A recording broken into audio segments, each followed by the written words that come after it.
Welcome to the Sustainable Living Podcast. Tips, tools, and tactics for living a heart-centered life that honors Mother Earth and her inhabitants. The information shared on the Sustainable Living Podcast reflects the opinions of host Marian West, Jenise Friant, and their guests. Please use your own discretion in research before applying any information to your individual situation. Now, here are your hosts, Marian and Jenise. Welcome to the podcast, everyone. Today, I'm honored to be joined by James Robinson, who is one of the co-founders of The Green Traveler. James is a rock star environmental engineer and MBA, having spent the last few years working in business development and investment banking. Although originally from Colorado, he now calls home Sweden, where he lives with his wife and enjoys the outdoors, taking his Green Traveler camping, hiking, and on trips abroad everywhere. Welcome to the podcast, James. Thank you very much, Jenise. Very good to be here. So what we like to do when we do interviews with people here is to give them an opportunity to share their story. Basically, could you tell us what got you to the place you are today, specifically with the Green Traveler?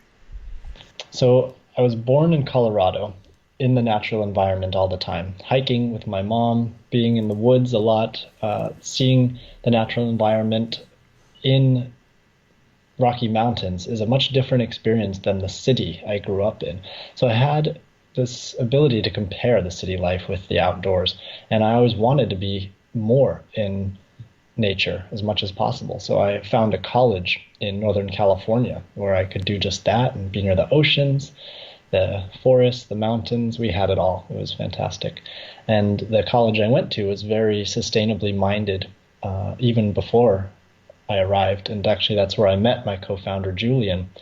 And we were both environmental engineers at the time, working towards, particularly in my case, energy sustainability. How can we be energy independent? And that took a lot of time, of course, to study and be on campus all day. So I wanted to take food with me to campus while studying. And there was nothing that I could take food in that would help me to not have to buy crappy food at what all we had was kind of the equivalent of a gas station nearby. And so I was taking mason jars, which was made of glass. I broke more than one of those just by dropping it by accident. And I've had more than one messy event in my backpack from something leaking on my books. So I was searching the market for something that could solve my problem. How can I carry healthy food to school every day? And it literally was nothing. And even that was 3 years ago, and there's still nothing on the market. So we feel that this will solve a need that many people have, and some may not even know they have. Well, I think your story is one that many of our listeners can relate to. I certainly can. We all want to eat more healthy, and first off, there's a dearth of places that you can actually go to that give you healthy, kind of faster food. So really, the only other option is to bring your food, and how do you carry it? That's a really, really good question. If you do find a healthy place, though, lots of times, like, you may eat and you have extra, and then you end up having to take home all the styrofoam that you end up throwing away. So for me, that's a big issue. So I want to ask you, maybe if we could get a little more deep into that one, why is waste from takeout food a problem?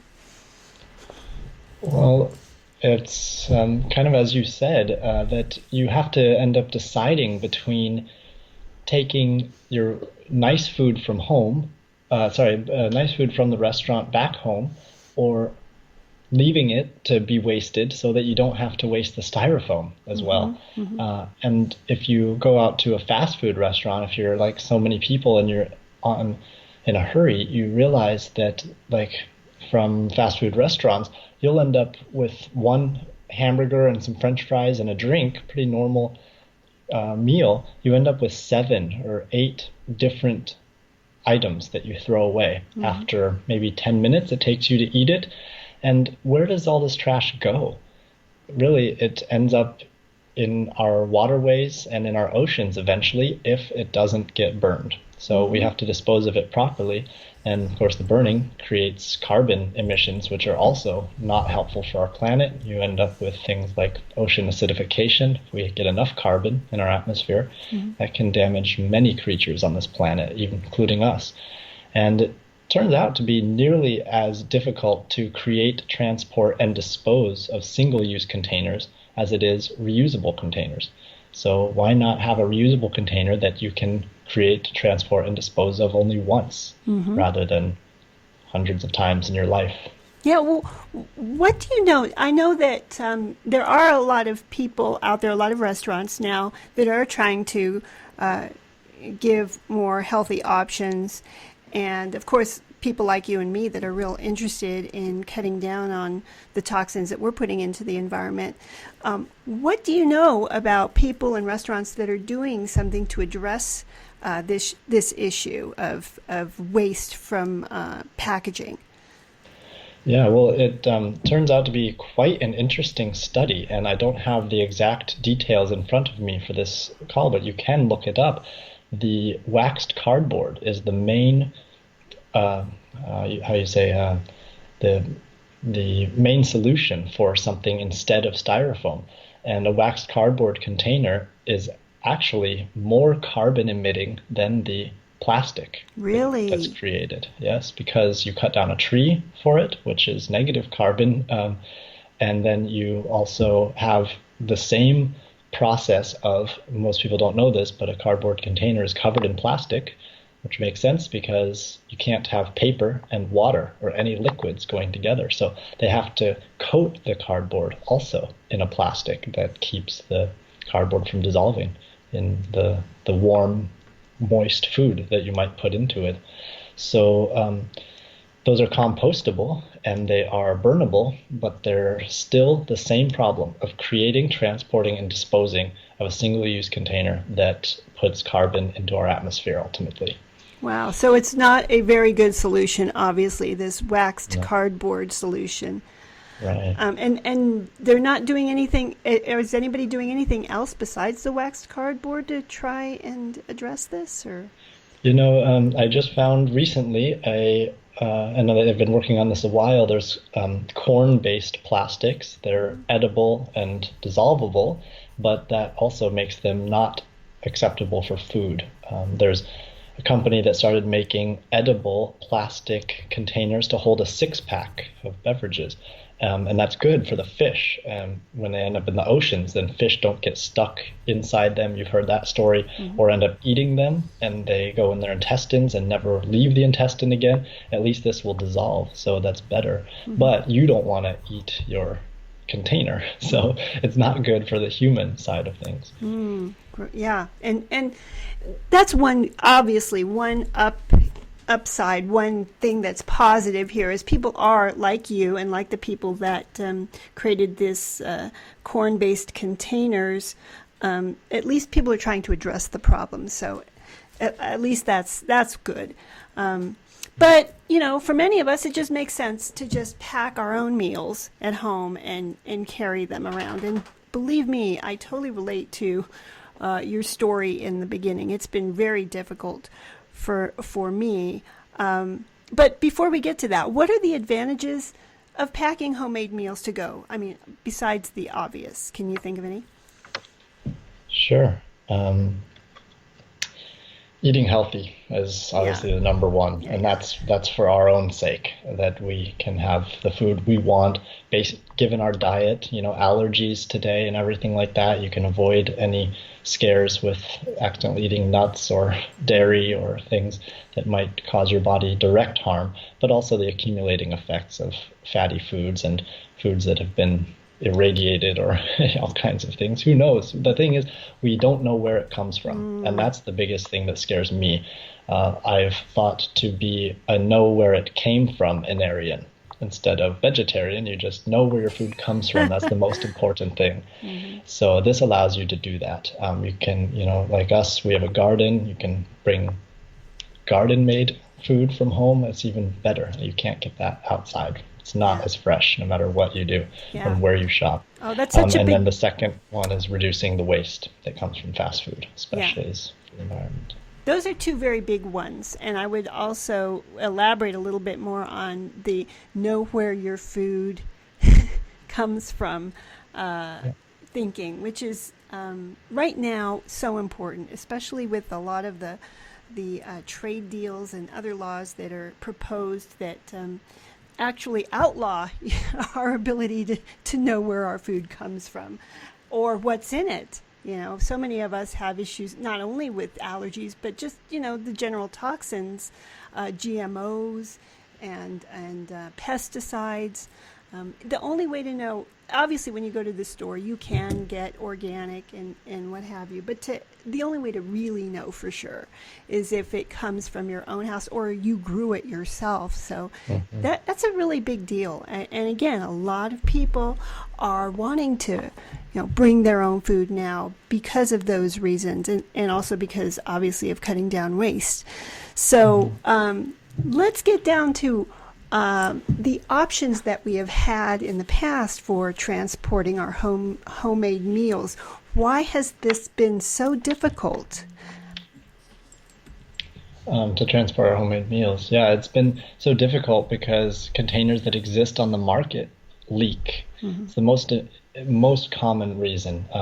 Trying many of them myself, pretty much the only ones right now that I have found that do not leak in some way or another are made of glass, and then the glass has a likelihood of breaking. Another big reason is even if it does not leak, it's an inconvenient shape for carrying. Even if you're driving a car, you have a Tupperware style container that rolls around in your car, and that can leak. And if you're trying to carry it in a backpack, it just does not fit there well, and you, like I said before, end up with messes on your books or clothes that are inside your backpack along with your food. So how else can we make something that's the right size and shape? And again, we were using mason jars very, very commonly. It's made of glass. That's a nice material for, in terms of health. But you only have one compartment to carry one type of food in, and it's really not large enough, maybe 12 ounces or 16 ounces worth of food. So it just wasn't enough for a whole meal. Well, and I do feel like this definitely is a big issue for us in, I don't know, in the United States, Canada. But if you look at other places, I've noticed there's a very big push to have home-cooked meals in India. Are you familiar with they have a thing called a tiffin. Tiffin, right. Like it's a 3-tier to-go kind of container that a lot of people are using there. It sounds like you have a similar idea here with what you're doing. But do you know of any other countries that have solved or have their attempts to solve this problem? I don't know of countries particularly other than tiffin, as you mentioned, which is very inconvenient shape for a backpack. It's just too round, too bulky, too big. And then also in Japan, a very common thing, in China also, is bento boxes. So there's bento style that are not reliably liquid tight almost ever. And in the US, there are some other eco-friendly companies that have made various different containers, but all of them are either just one compartment and or leak in some way or another. Believe me, I've tried them all. Okay, well this is good. It sounds like you've done your research. So let's get on to the Green Traveler and let's talk about that. What went into the design of it, and why do you think it's such a good option for people? Sure.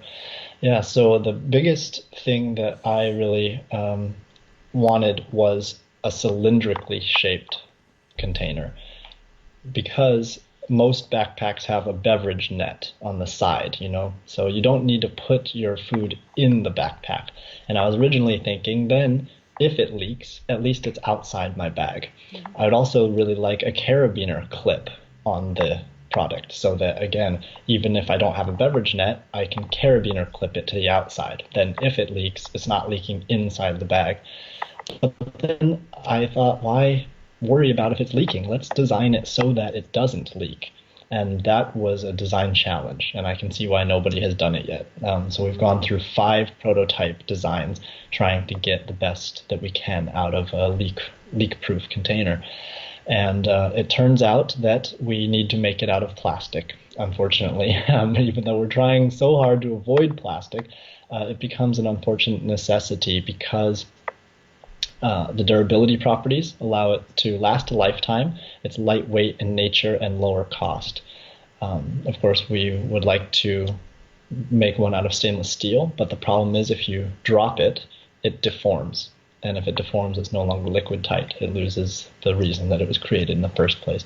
So we chose ABS plastic for our material because of the durability. It's BPA and phthalate free and approved by the health and safety foundations both in the US and Europe to be safe for food at temperatures which reach those in a microwave, dishwasher, and freezers.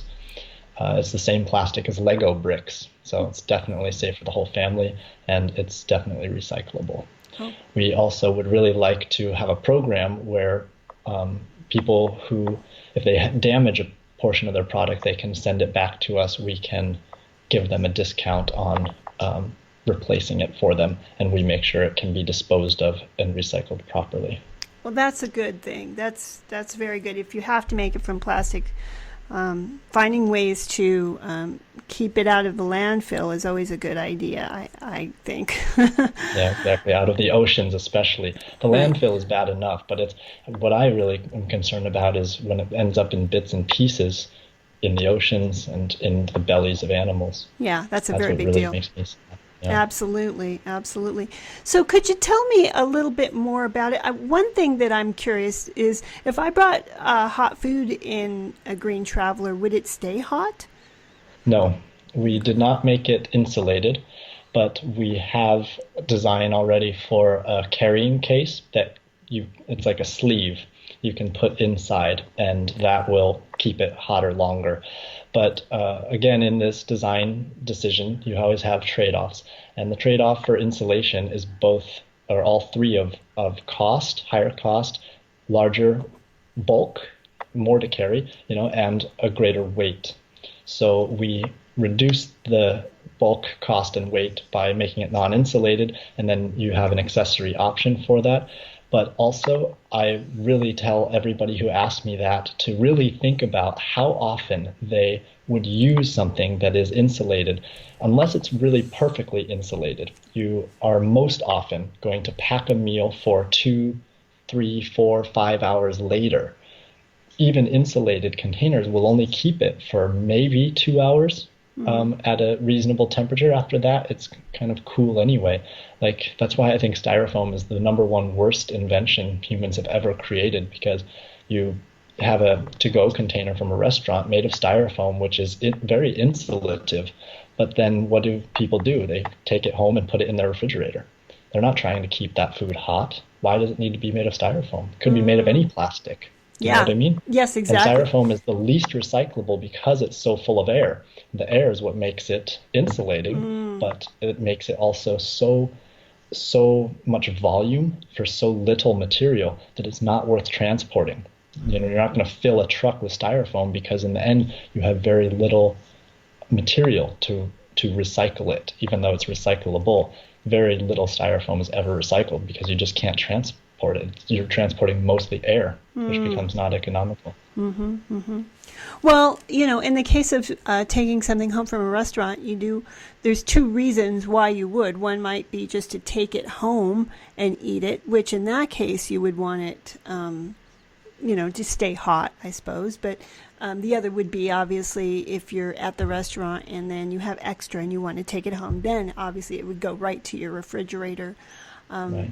But either way, styrofoam is not the material that we usually want to, if we're environmentally aware, be using. So, and you make some good points about that. So, on the Green Traveler, where are you guys at with that? Is it out, or is it, it's already available for people to purchase? No, it isn't yet, but we're at the finishing line here. We're about to run through the finishing line. If we can get the help of our listeners out there, help promote us, tell friends and family, we're launching a Kickstarter October 18th. So that's 12 days from today, the 6th, and we are going to finish that after 40 days to get the manufacturing done before the end of this year and ship it out just after Christmas in January. Okay, great. Well, then this will probably be airing right around or a little after you start your Kickstarter. So we will certainly include links if you make sure to provide them for me so that people can help to support you guys if they want to. How can people learn more about the topic of traveling with food or carrying containers with food, and also about the Green Traveler? Sure. Well, our website is mygreentraveler.com for the benefit of helping people take ownership for their Green Traveler, just like they would a water bottle, that you always remember where it is. This is my water bottle. I use it. I take it with me every day. We hope that people will take their Green Traveler every day as well. So mygreentraveler.com has much information about our product and links to information about the plastic that we use and about other types of containers as well. On our Facebook, we have posted numerous competitors and different options and kind of comparing those. So on our Facebook page, which you can get to through our website, is a great source of information as well. Great. Okay. Well, thank you so much, James. This has been a very illuminating interview, and I think a lot of people are going to want to follow what you guys are all doing. Thank you very much. All yes, right. I hope so too. I look forward to seeing everyone out there.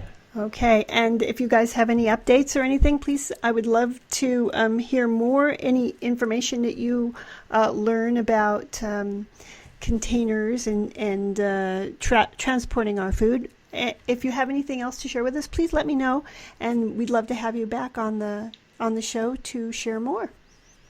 Thank you very much. I look forward to that. Thank you. Thanks for joining us on the Sustainable Living Podcast. For more sustainable living tips, join our Facebook group, Sustainable Living Tips, Tools, and Tactics, and follow us on Twitter